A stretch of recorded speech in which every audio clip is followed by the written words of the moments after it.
Hi, I'm Christian Arenas from Informatics College Cebu and taking Bachelor of Science Information Technology. And today, I will be discussing about modeling time, specifically continuous time in simulation. So, what is simulation? So, it's the imitation of the operation of real-world process or system over time. Generation of artificial history and observation of that observation history. So what is model? A model is a construct of conceptual framework that describes a system. The behavior of system that evolves over time is studied by developing a simulation model. So the model takes a set of expressed assumptions mathematically, logical, symbolic relationship between the entities.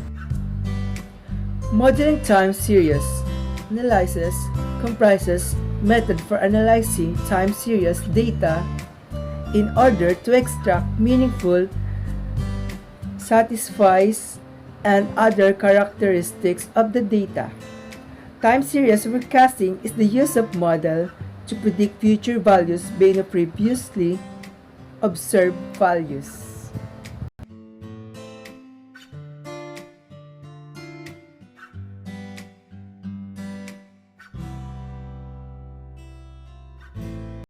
Modeling time series.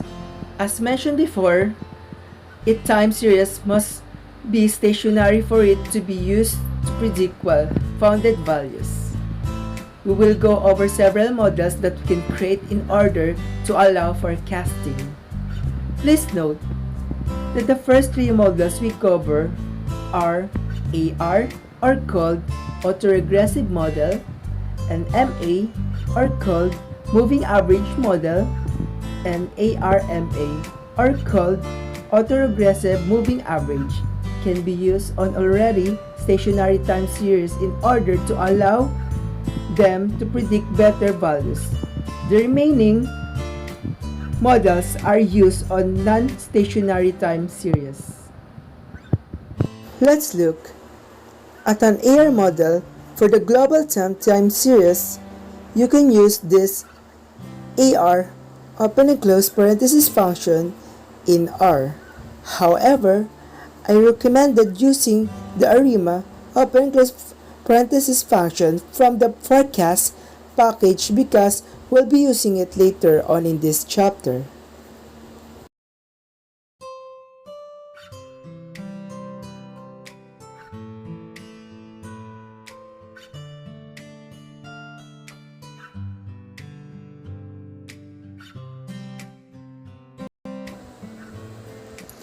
The moving average model is a time series model that accounts for a very short run autocorrelation. It basically states that the next observation is the mean of every past observation. The order of the moving average model, Q, can usually be estimated by looking at the ACF plot of the time series. Let's take a look at the ACF plot again. Here's the chart of modeling time.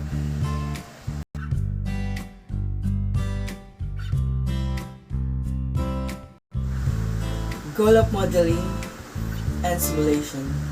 A model can be used to investigate a wide variety of what and if question about real-world system. Potential changes to the system can be simulated and predicate their impact of the system. Find adequate parameters before implementation. So simulation can be used as analysis tool for predicting the effect of changes, design tool to predicate the performance of new system.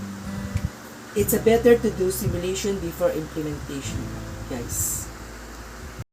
So when simulation is appropriate tool, simulation enables the study of internal interaction of subsystem with complex system. Informational, organizational, and environmental changes can be simulated and find their effects.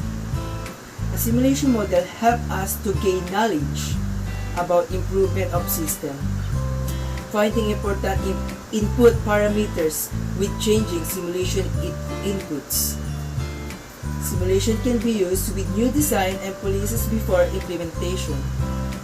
Simulation difference capabilities for a machine can help determine the requirement. Simulation models designed for training make learning possible without the cost disruption. A plant can be visualized with animated simulation. The modern system, factory, water fabrication plant, service, the organization is too complex. That is, internal interaction can be treated only by simulation. Advantage and disadvantage of simulation. In contrast to optimization models, simulation models are run rather than solved. Given a set of inputs and model characteristics, the models is run and simulated behavior is observed. So, ano nga ba ang advantage ng simulation natin ngayon? So, isa rito is new policies, operating procedures, information flows, and stand-up can be explored without disrupting ongoing operation of real system. New hardware designs, physical layouts, transportation systems, and can be tested without committing resources for their acquisition. Time can be compressed or expanded to allow for speed up or slow down of the phenomenon. Clock is self-controlled. Insight can be obtained about interaction of variables and important variables to the performance. Bottleneck analysis can be performed to discover where work in process the system is delayed. A simulation study can help is understanding how the system operates. What if questions can be answered? What if? So, kung mayroon tayong advantage simulation, meron din tayong disadvantage simulation. At ano nga ba to? Disadvantage of simulation is a model building requires special training. Vendors of simulation software have been actively developing packages that contain models that only need inputs or temperatures. Simulations results can be difficult to interpret. Simulation model and analysis can be time-consuming and expensive. Many simulation softwares have output analysis. So we have two types of system. The one is discrete and the second is continuous. So, according to my friend or my classmate, he discussed about discrete system, and now I will be discussing about continuous system. So, what is continuous system? Continuous system is one in which the state variables change continuously over time. Head of water behind the drum. So guys, ipapaliwanag ko naman sa inyo ang continuous system. So here's the example of continuous system.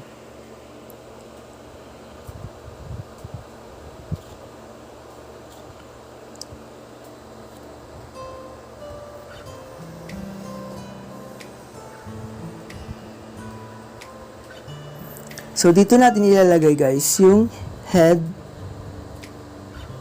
of water behind the dam.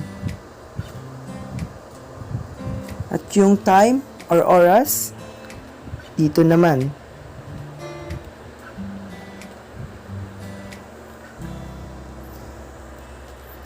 So, yung life cycle niya about dito sa continuous time is ganito.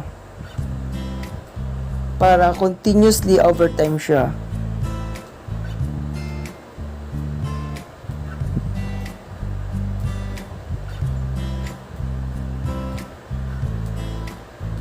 Yan guys.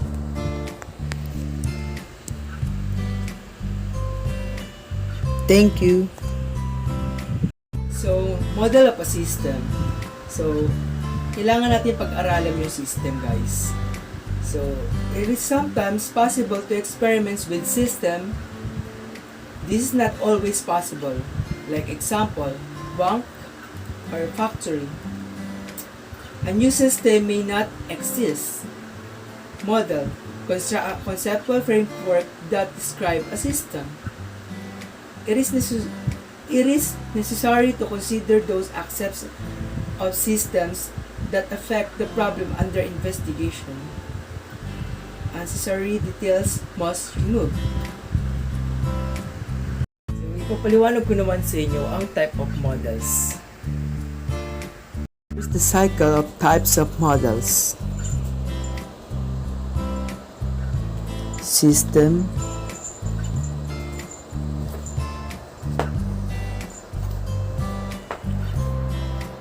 experiment with actual system, and experiment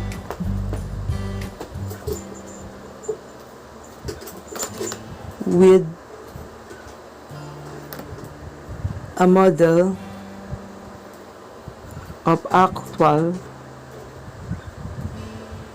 system. Magiging physical model and mathematical model. So, analytical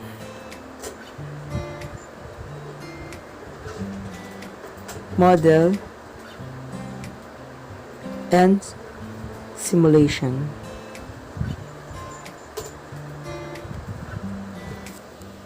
So, yan guys.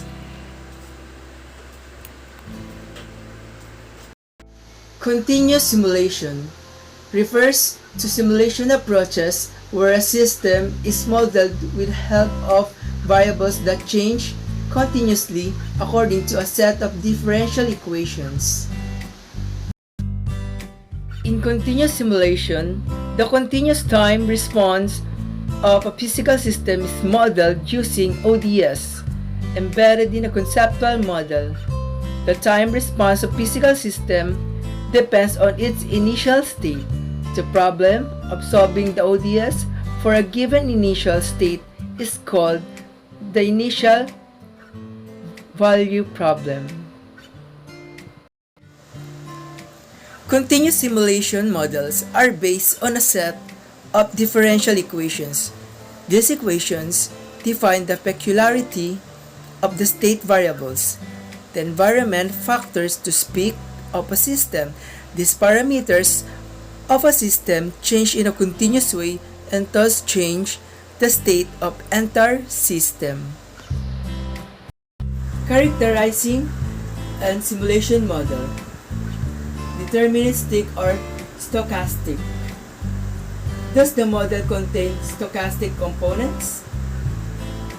Randomness is easy to add as DES. Static of dynamic. It is time of significant variable.